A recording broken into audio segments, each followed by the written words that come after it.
दोस्तों, ये किसी ने नहीं सोचा होगा कि भारत के एक टेंडर को हासिल करने के लिए अमेरिका इतना जोर लगा देगा, क्योंकि अभी तक सिर्फ अमेरिका के FA-18 के लेटेस्ट वर्जन और कीमत को लेकर बातें हो रही थी।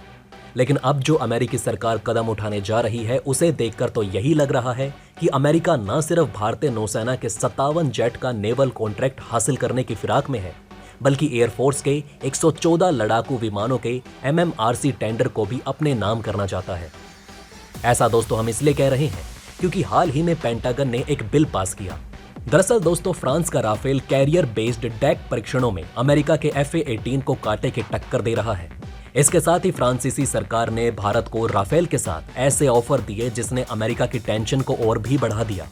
टेंशन इसलिए बढ़ गई क्योंकि अमेरिका हमेशा से ही दूसरे देशों के साथ ज्वाइंट प्रोजेक्ट में हथियारों के निर्माण से बचता आया है। बेशक अमेरिका दूसरे देशों के हथियारों के लिए प्लांट लगाता है, लेकिन वहां सिर्फ उन हथियारों की असेंबलिंग की जाती है, न कि टेक्नोलॉजी ट्रांसफर के बाद की जाने वाली मैन्युफैक्चरिंग।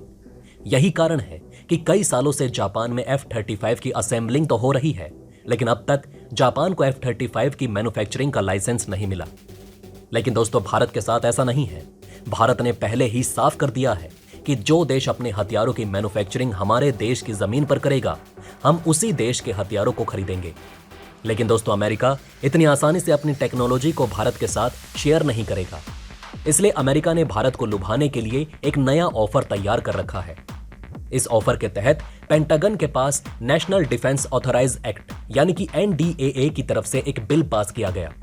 इसके तहत जैसे अमेरिका ने अपने सहयोगी देशों को टॉप नॉच वेपन जैसे कि थार्ड, पैट्रियट, नेसमस, अब्राहमस टैंक और F-35 जेट मुहैया कराए, अब समय आ चुका है कि यही हथियार भारत के लिए भी खोल दिए जाए।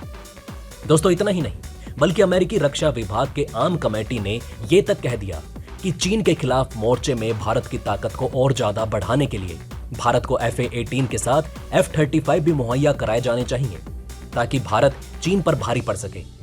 दोस्तों, इस समय अमेरिका की कंपनियों से लेकर वहां के सीनेट भी चाहते हैं कि अमेरिका भारत के साथ मिलकर काम करे, जैसे अभी तक रूस और भारत करते आ रहे हैं। लेकिन बाइडेन प्रशासन ऐसा नहीं करना चाहती। पर दोस्तों, अगर सीनेट के दबाव में आकर बाइडेन प्रशासन भारत को F-35 का ऑफर देती भी है, तो क्या वो F-35 को भारत में बनाने की परमिशन देगी? जैसे भारत में इस समय सुखोई की मैन्युफैक्चरिंग होती है, क्या आने वाले समय में F-35 की भी मैन्युफैक्चरिंग होगी? दोस्तों, आपको क्या लगता है? हमें अपना जवाब कमेंट सेक्शन में जरूर बताएं। चलिए दोस्तों, अब बढ़ते हैं अपनी दूसरी खबर की ओर। दोस्तों, आप सभी लोग जानते हैं कि टाटा भारत की सबसे बड़ी कंपनी है।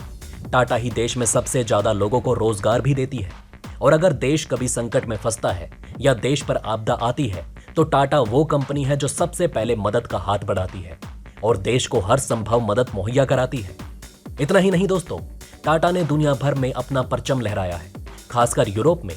यूरोप की अर्थव्यवस्था में टाटा का अहम रोल है। ऐसा इसलिए क्योंकि अगर टाटा यूरोप में काम करना बंद कर दे तो यूरोप में बिल्डिंग बनना बंद हो जाएंगी, लोगों की नौकरियां चली जाएंगी और कारखाने बंद पड़ जाएंगे। वहीं यूरोप में अर्थव्यवस्था पर जो असर पड़ेगा वो अलग है। अब आप सोच रहे होंगे कि हम ऐसा क्यों कह रहे हैं, क्योंकि दोस्तों, यूरोप में टाटा स्टील मेकिंग के मामले में बहुत बड़ा लीडर है। टाटा में बनने वाले स्टील में बड़े पैमाने पर यूरोप में बिल्डिंगें बनती है, कंस्ट्रक्शन के काम होते हैं, और इसी स्टील से यूरोप में बड़ी बड़ी और महंगी कारों का निर्माण भी होता है। इसलिए आप समझ सकते हैं कि टाटा का यहां कितना बड़ा रोल है। यूरोप में ही टाटा के बड़े बड़े प्लांट भी मौजूद हैं। लेकिन दोस्तों, हाल ही में खबर आई कि यूरोप में टाटा के स्टील कारोबार पर खतरा मंडरा रहा है। दरअसल ब्रिटेन में एक जगह है पोर्ट तलबोट के नाम से। यहाँ टाटा का बहुत बड़ा प्लांट है और इसमें बड़े लेवल पर स्टील मेकिंग का काम किया जाता है। दोस्तों, ये प्लांट इतना बड़ा है कि इसी प्लांट में स्टील बनाई जाती है। अब वो कैसे? वो ऐसे दोस्तों कि यहाँ पर स्टील बनाने के लिए और का इस्तेमाल किया जाता है। यहीं से स्टील बनती है और पूरे यूरोप के अलग अलग जगहों तक पहुंचाई जाती है। फिर इन्हीं से कारों का निर्माण होता है। बड़े लेवल पर कंस्ट्रक्शन में स्टील का इस्तेमाल कर बिल्डिंग बनाई जाती है और टूल्स बनाए जाते हैं। अब दोस्तों, हम आपको ये भी बता दें कि यूरोप में ऐसे प्लांट्स बहुत कम हैं जो ओर से स्टील निकालने का काम करती हैं। अब हम जानते हैं कि ये काम कैसे किया जाता है। दरअसल दोस्तों, यहाँ एक फर्नेस होता है जिसे कोयले से गर्म किया जाता है, फिर उसमें और डाला जाता है और फिर ये जब गर्म हो जाता है तो इसमें से स्टील निकल जाता है। अब दोस्तों, यहाँ सब सही चल रहा था, लेकिन ब्रिटेन के वादे ने पहले टाटा को मुसीबत में डाला और अब ब्रिटेन मुश्किल में आ चुका है। दरअसल दोस्तों, अब से 1 साल पहले ब्रिटेन ने दुनिया से ये वादा किया था कि वो अपने यहाँ प्रदूषण को तेजी से कम करेगा और उस पर काबू पाएगा। खासकर ऐसे स्टील प्लांट से निकलने वाले प्रदूषण को तो वो खत्म ही कर देगा। अब इसके लिए यूके ने टाटा से ये कहा कि आपके यहाँ जो फर्नेस है, जिसे कोयले से गर्म किया जाता है, उसे आप हटा दीजिए और उसकी जगह बिजली से चलने वाली मशीनों का इस्तेमाल कीजिए। यानी बिजली से गर्म करके आप और से स्टील निकालिए ताकि प्रदूषण ना हो। अब दोस्तों, इस पूरे प्रोसेस में कोयले का इस्तेमाल नहीं होगा, जिससे ग्रीन हाउस गैसेस पैदा ही नहीं होंगी और वातावरण भी प्रदूषित नहीं होगा, और साथ ही बिजली से स्टील का उत्पादन भी नहीं रुकेगा। अब दोस्तों, ये कदम बहुत सही है और टाटा भी यही चाहता है कि कोयले का इस्तेमाल ना किया जाए और पूरा प्रोसेस बिना कोयले के प्रदूषण रहित हो।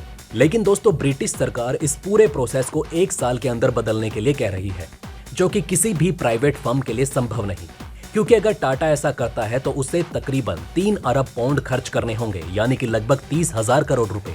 अब दोस्तों, आप ही सोचिए, एक प्राइवेट कंपनी जिसे 30,000 करोड़ रुपए सिर्फ इस बात पर खर्च करने हैं कि उसे गर्माहट पैदा करने के लिए कोयले का नहीं बल्कि बिजली का इस्तेमाल करना होगा।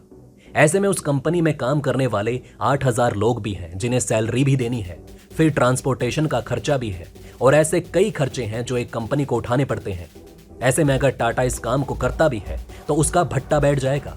इसलिए टाटा ब्रिटिश सरकार की बात मानने को तैयार तो हो गई, लेकिन टाटा ने ब्रिटेन के आगे एक शर्त रखी कि अगर आप चाहते हैं कि हम इस काम को 1 साल के अंदर करें तो आप इसमें आने वाले खर्च को आधा आधा बांट लीजिए। आप हमें आधी सब्सिडी दे दीजिए, यानी 1.5 अरब पाउंड आप खर्च कीजिए और 1.5 अरब पाउंड का खर्चा हम उठाएंगे। लेकिन ब्रिटिश सरकार ने ऐसा करने से इनकार कर दिया। अब दोस्तों, यहाँ टाटा ने यूके को बड़ी चेतावनी दे दी कि अगर आप हमें सब्सिडी नहीं देते हैं तो हम अपना प्लांट बंद कर देंगे, और ऐसा करने से ब्रिटिश सरकार भी जानती है कि उसका बहुत बड़ा नुकसान होगा। साथ ही पूरे यूरोप में स्टील की भारी कमी हो जाएगी। इसके साथ ही सिर्फ ब्रिटेन में ही 8,000 लोग बेरोजगार हो जाएंगे, साथ ही हजारों लोग जो वहां पर अप्रत्यक्ष रूप से इस प्लांट से जुड़े हैं, ऐसे में वो लोग भी अपनी नौकरियां खो बैठेंगे। अब दोस्तों, ये स्टेटमेंट सीधे तौर पर टाटा ग्रुप के चेयरमैन की तरफ से आई है कि या तो सब्सिडी दी जाए या फिर प्लांट बंद करने की तैयारी होगी। अब टाटा के इस बयान से ब्रिटिश सरकार में हड़कंप मच चुका है। इसी के साथ ब्रिटेन में इलेक्शन भी होने वाले हैं, तो कोशिश ये की जा रही है कि प्रधानमंत्री के चुनाव जल्दी से जल्दी खत्म हो और फिर टाटा के साथ बैठकर इस मुद्दे पर बातचीत की जाए। वेल दोस्तों, ये थी खबरें अमेरिका के F-35 और ब्रिटेन में टाटा के स्टील प्लांट को लेकर। दोनों ही खबरों में क्या फैसला लिया जाता है ये देखने वाला होगा। आपका इस बारे में क्या कहना है हमें कमेंट में जरूर बताएं। वहीं अगर आप चाहते हैं कि ऐसे इन्फॉर्मेशन ज्यादा से ज्यादा लोगों तक पहुंचे तो इस वीडियो को शेयर जरूर करें, और अगर हमारी ये वीडियो आपको पसंद आई हो तो लाइक करना ना भूलिएगा। साथ ही अगर अभी तक आपने हमारे चैनल को सब्सक्राइब नहीं किया है तो प्लीज हमारे चैनल को सब्सक्राइब जरूर करें। खुश रहें, अपना ध्यान रखें। फिर मिलेंगे एक नई इन्फॉर्मेशन के साथ। तब तक के लिए जय हिंद, जय भारत।